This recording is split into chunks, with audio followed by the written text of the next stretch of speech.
Could you please welcome the gorgeous Hanny Rayson?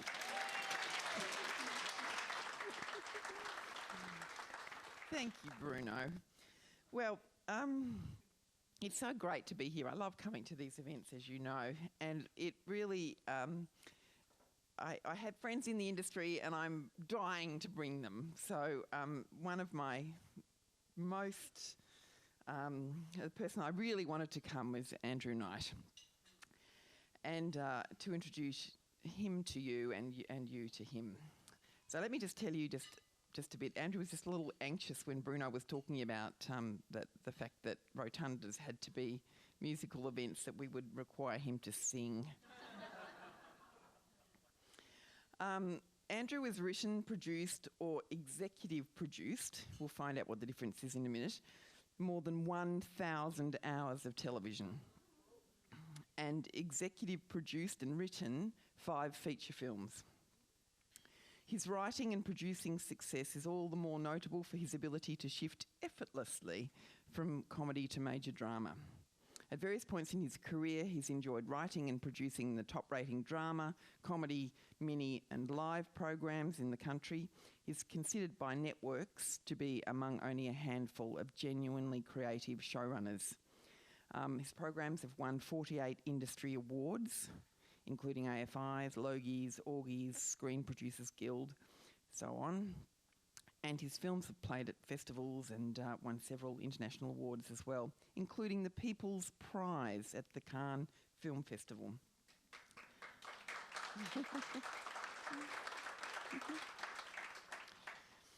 He was a co-founder of Artist Services with Steve Vizard. We'll hear about that. And I'm going to just give you a couple of titles, or a few titles, so you know what I'm talking about. I think, remember The Fast Lane with John Clark? He co-wrote that. He was a co-writer on Spotswood, starring Anthony Hopkins, which I'd very much like to talk about tonight. Lots of sketch comedy, Fast Forward, the D-Gen, remember that stuff, Big Girl's Blouse, Tonight Live. He was the co-creator, writer and executive producer of Sea Change, Tripping Over, and of course millions more, but what's currently that you will know is Rake. So please welcome Andrew Knight.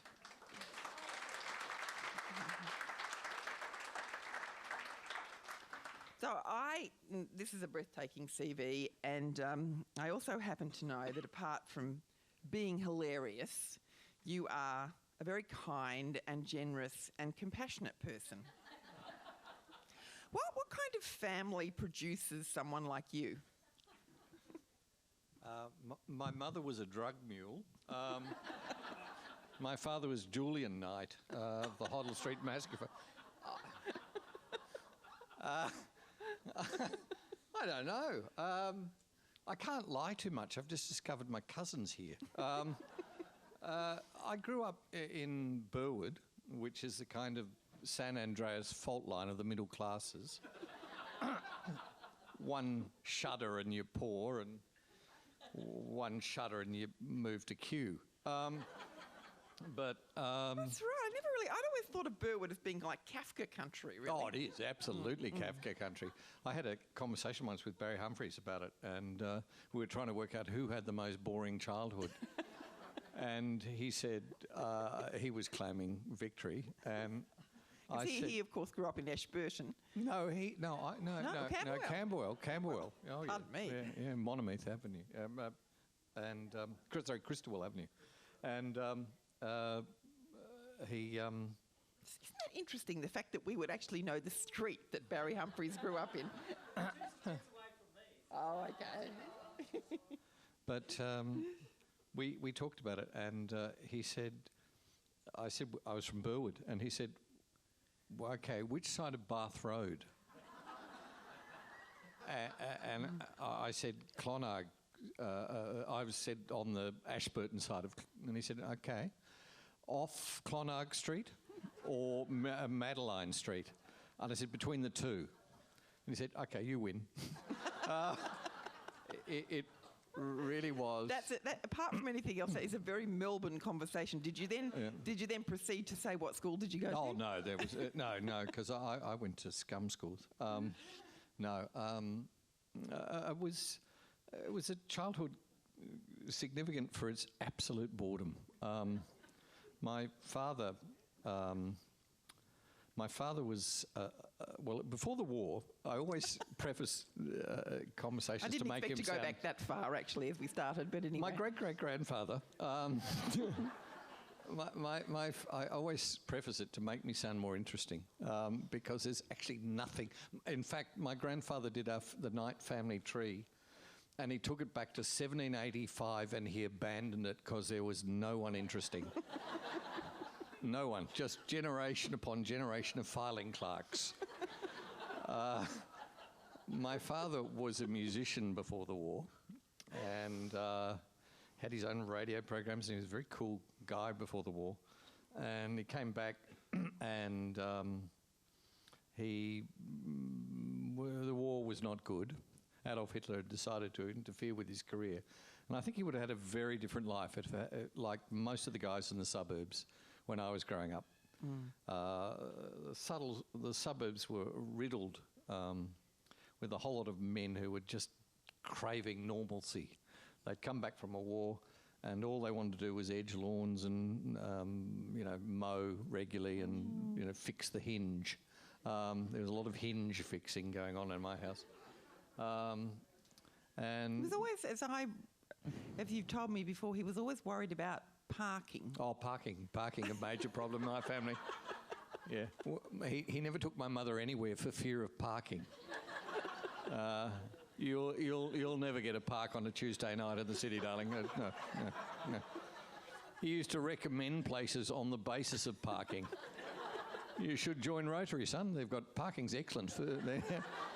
He also had a pathological fear of right-hand turns. So he would circumnavigate. I shouldn't have drunk 3 glasses of wine before I started here. He used to circumnavigate the globe getting to anywhere. It was just a series of left-hand turns everywhere. And it was only years later when I actually got a car that I discovered there was very direct routes into the city. But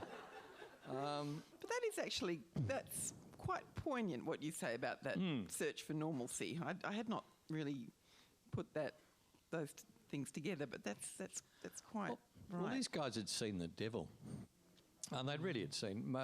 My father got Alzheimer's late in his life, and we'd never been allowed to discuss the war when we were kids. He was a pacifist, and he, when he got Alzheimer's, he all of a sudden just started talking about screaming and seeing Japanese everywhere and dead friends everywhere. It was fascinating. And after he died, we discovered he'd been decorated for bravery, which, if you knew my brother and I, is an achievement. It obviously just had a life that we knew nothing about. I was talking to John Clark years ago about it, and his father had similar experiences, and he said he sort of realised that the part of his father was played by Arthur Lowe. And that's sort of what I felt about my father. I don't think I really ever quite knew him.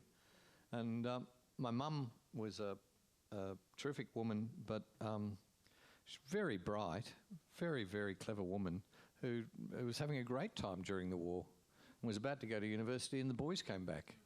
And all of a sudden she cleaned our underwear for 18 years of her life. And it was a kind of typical suburban 1950s, 60s upbringing, really.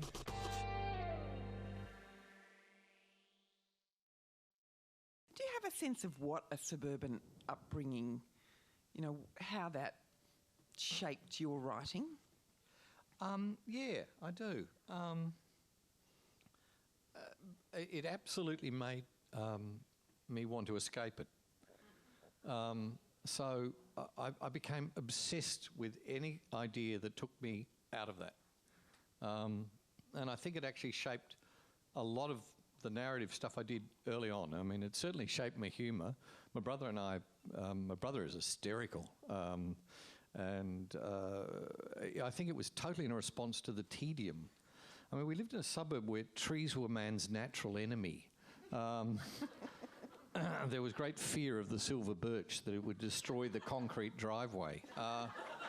I remember whole summers just sitting on a pavement in blazing heat because someone, my brother had told me there was an attractive girl had moved in down the end of the street. I never saw her, but I spent the whole summer there. That's what it's like. So when I started reading, which was pretty young, I just loved the fact that books took me to another land. I loved the fact that I could go anywhere. And I've got to say, when I moved out, that was it. I just went for it. I would go wherever I damn well felt like, and I still do, you know. But in terms of writing, it was only years later that I actually came back to looking at my childhood and stopped denying my roots. You know, I used to go to, I was at university, which is, I think, the greatest indictment of the tertiary education system I can think of, the fact that I got in there. But I went there and I tried to pretend I was working class, and I wasn't. And it was only years later that I just started thinking increasingly about what my childhood was and how it shaped me. So when did you first know inside that you were a writer? I don't know if you ever really do. I always feel like I'm a fraud. But don't tell the ABC. I think... That's supposed to be a girl thing. What? The sense of fraudulence, you know, about, I might get found out, but... No, look, I started feeling good about writing when I was about 30. I started to think, yeah, I used to mumble it, but then I became more confident that I could actually do the job. But when I became thrilled with stories, I've got to say it was 3 or 4. I used to, 4 or 5, I would make up stories to my brother, which he hated. One of the terrible things about me is I'm an insomniac. I sleep about 3 hours a night. And my poor brother, I just persecuted him. How come you've made 1,000 hours of television? Yeah. Well, I'm only 27 and it's really knocked me about. But I remember telling him stories and starting them and not knowing where they went. And then in my head, as I told them, I would see where they would go. And I became terribly excited. I became quite addicted to a narrative and to plot. And See, that's what I find... I'm sorry, I won't harp on any gender issues particularly, but that's what I find quite interesting, because when I was a little girl and I imagine that when you were a little boy and you were lying in bed, you were going, this happens and then this happens and then this happens and then pow, disaster, and, you know, that sort of stuff. That's what you were thinking about. Well, when I was a little girl, I was lying in bed thinking, like, when my father wants to put my mother down, he makes this move. I was thinking entirely about not sequences or anything, but I was thinking only about relationships. So... You're actually saying you're a deeper human being than me, aren't you? No, I'm saying this is why I struggle with structure, which actually you are a master at. Do you think that plot versus character is gender-driven, or do you think that is a completely bullshit idea? No, I don't, but I do think it's observational. And plot versus character is the great wrestle of writing. One without the other doesn't completely work. And I do think, I think largely because I want to escape my childhood, I would create great stories. And so I got an innate sense, I think I grew up with an innate sense of structure. I absolutely know how they'll play and where they're going and what they're doing. So was that because you were a kid who just watched hours of telly? No, we didn't get a telly till I was about 8. So It's a fair bit of time after that. Fair whack of time after that. A fair whack of time. Yeah. Never moved away from it after 8. But I grew a lot of. I really shouldn't have had that third glass of wine. I read a lot of books, and I planted them in the garden. And oh, look, there's Tolstoy. Pushkin. Pushkin just came up. Got a crop of Pushkin. No, I read a lot of books. I sort of, they just built and built in my head, so that I kind of had I guess it was a Campbell mythic structure implanted. But it was only years later. I think I gravitated to comedy because that made it easier to get away without doing character. It was sort of, a lot of it was situational, a lot of it was just joke. But in the end, as you mature, I mean, you obviously matured as a small child in bed watching your parents. But when I matured, which was about 40, I really became much more interested in character and nuance. And I mean, for those of that table over there that's doing writing, it's a really interesting exercise to take a scene from, any great scene from a film that you've ever watched, get the dialogue, get the script, and then rewrite the scene, putting in someone you know intimately, and see what it does to that scene. That scene will not behave the way it does on the film, because once you start getting real people and real characters and real story, it dictates the story. It takes you in a direction, and you can't really stop it. So now for me, it's the most pretentious expression I'll use tonight, but I like to work out kind of what the philosophical underpinning of a script is. This is not very evident when you see what I've done, but I like to work out the terrain I'm going to do. Then I really like to work out what the characters are and who they are and how they might operate in that terrain. Because I think when you get the right density in a character, all of a sudden the plot just becomes a lot easier. People will only behave in a certain way.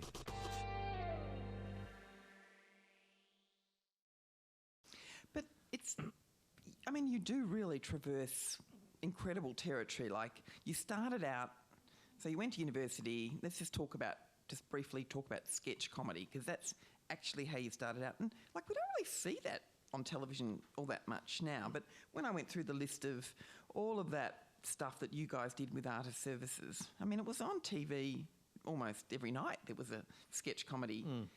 So how did you break in? What was the first sort of break? Big break. Well, I was down to write for the Gunston show, and how did that happen? I used to perform. Not that anyone watching it would have described it as that. It was like a traffic accident on stage. But I used to perform with a couple of people. I did reviews at the Adelaide Arts Festival and a whole lot of things. And I got approached by someone from the ABC to write for Gary McDonald. And I wrote some stuff, and then he decided he didn't want to do Gunston anymore. And I ended up doing another, writing for another program. I think it was the first check I ever got. It was a terrible sketch comedy program. But that's all you need when you're starting. You just need one gig, one thing to tell you, it was worthy enough to get there. And then I'd written a film with Max Dan called Spotswood. And by the way, I can't remember my own children's names. So my life is largely fictional. I can't remember dates or times or anything. But my vague memory is that I was, at a time I got involved with in fact I became the head writer and producer of a show called D-Generation.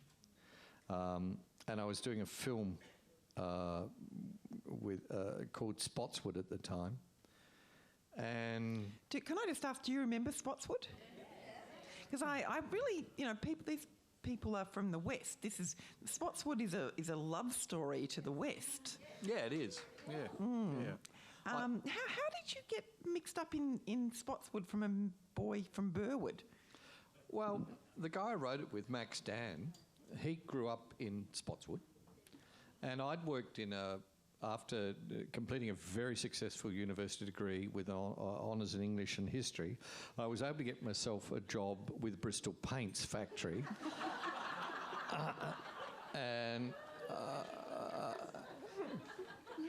And I did that very successfully till they sacked me about 4 months later for flooding the place with a... I had a drug episode when anyone would if they worked at Bristol Paints. And I arrived at 4 a.m. in the morning. I'm not answering a question, but I've come into it. I arrived at 4 a.m. in the morning for this morning shift, and I'd had some calamitous affair with some girl. And I'd gone out and got myself a little bit whacked, and which you don't do when you're working in a paint factory. And I got in, and they had this giant tank of paint called Siam Sunset, which was like baby diarrhea brown. It was a kind of cat colour. That's the colour of Thai sunsets. Yeah. And I was meant to open this up, and my job, which took quite a bit of the constitutional law subjects I'd done as well, was to tap lids onto paint cans, fill it up and tap lids on. And because I was a bit whacked, I got a gallon tin and I picked up the wrong lid and it just sunk to the bottom. And I turned off the 5-gallon tank, but I failed to turn off the 1,000-gallon tank. And I went away and I had a cigarette and spoke to a guy about life. And then I heard a God Almighty yell. And there was this factory just coloured in baby diarrhea, one end to the other. And I met Max Dan, and we were talking about his experience in a moccasin factory, which was hellishly similar. And we thought, gosh, here's a compelling international film that should star Russell Crowe and Anthony Hopkins and Toni Collette. And we just wrote this stupid film. But I'd sort of lived a little bit around that area over the bridge, and I kind of loved it. I felt, years ago, I used to feel like you were going back in time, not in terms of backwardness, but in terms of people being friendly. If your car broke down on the other side of the bridge, people would stop to help you. You can break it on my side of the bridge, and it wouldn't. So we kind of just, it was a love story to that area, really. I remember the line about on a clear day you can see all the way to Seddon. Yeah.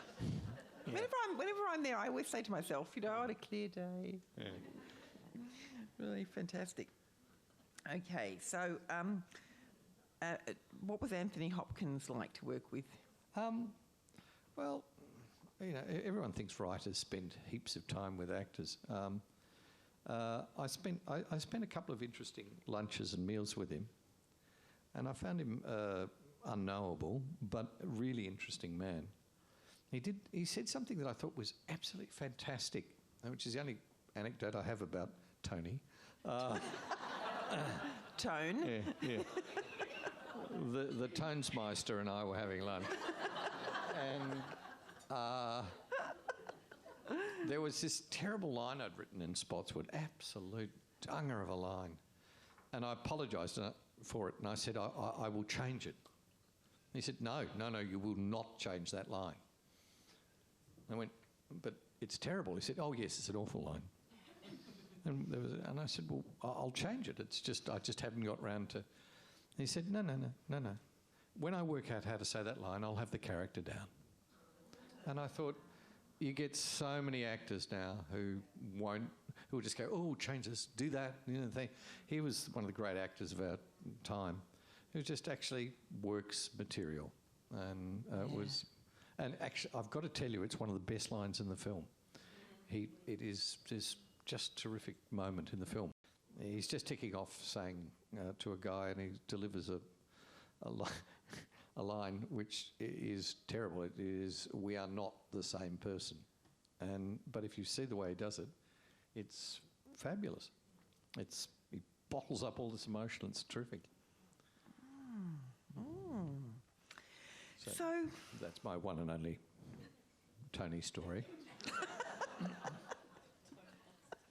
you'll think of others. Yeah. Well, I would if my cousin wasn't here.